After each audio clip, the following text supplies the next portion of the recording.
As someone who manages others, whatever your job title, you're in a privileged position to be able to offer support to colleagues who may be affected by domestic abuse. We're not asking you to fix the problem or become a domestic abuse expert, but we are asking you to uphold the company's policy and support any individual who is affected by domestic abuse. Support may be no more than showing concern or asking someone how they are, but it could be signposting them to specialist agencies or offering them practical support in the workplace. The policy is there to help you do just that. Many individuals will be reluctant to disclose domestic abuse, as it's a subject surrounded by stigma, and they may be fearful of consequences.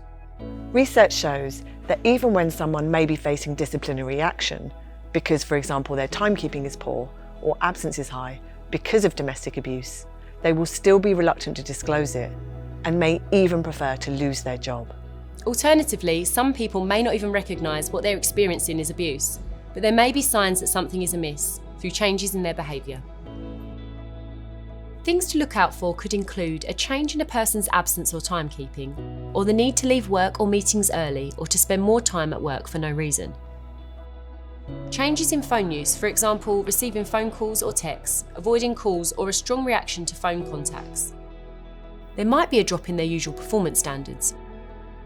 There could be frequent visits to the workplace by the employee's partner, or a general change in behaviour and demeanour.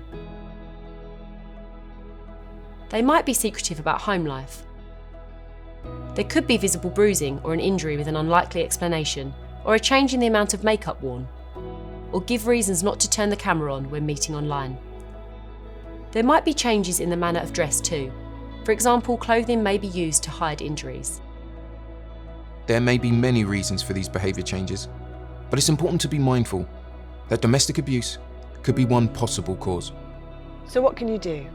Firstly, check in with anyone who reports to you.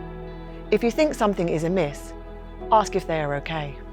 You could begin by asking some open questions. For example, how are you doing at the moment? Are you okay? You seem distracted. You don't seem yourself. Is everything okay? If there's anything I can do, I'm here to support you. Above all, it's important to provide a non-judgmental and supportive environment, and it goes without saying, confidentiality is essential. And if an employee should disclose that they are experiencing or affected by domestic abuse, there are a few do's and don'ts. It's important to listen, to be non-judgmental, and you may want to acknowledge the courage it took for them to speak about it. Confirm confidentiality and agree with them if you're going to speak to anyone else in the company or externally. Offer support that may help them to make any changes they want to make and consider next steps.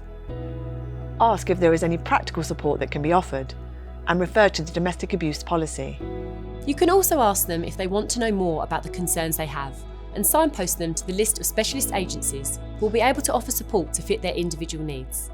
However, don't be judgmental or use language that may indicate blame or fault, such as, "Why don't you leave?" or "Why haven't you told anyone before?" Don't use words like victim either, as they may not see themselves as a victim and this can be disempowering. As already stated, your role as manager is not to deal with the abuse itself or to try to fix it. It's to make it clear through workplace policy that employees will be supported and to outline what support is available.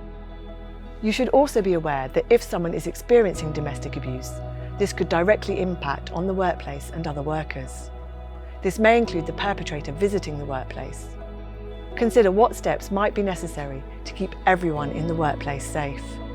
You should now familiarise yourself with the company's domestic abuse policy and any additional guidance provided. Working together, we can help raise awareness, encourage conversations, offer support, and help prevent domestic abuse.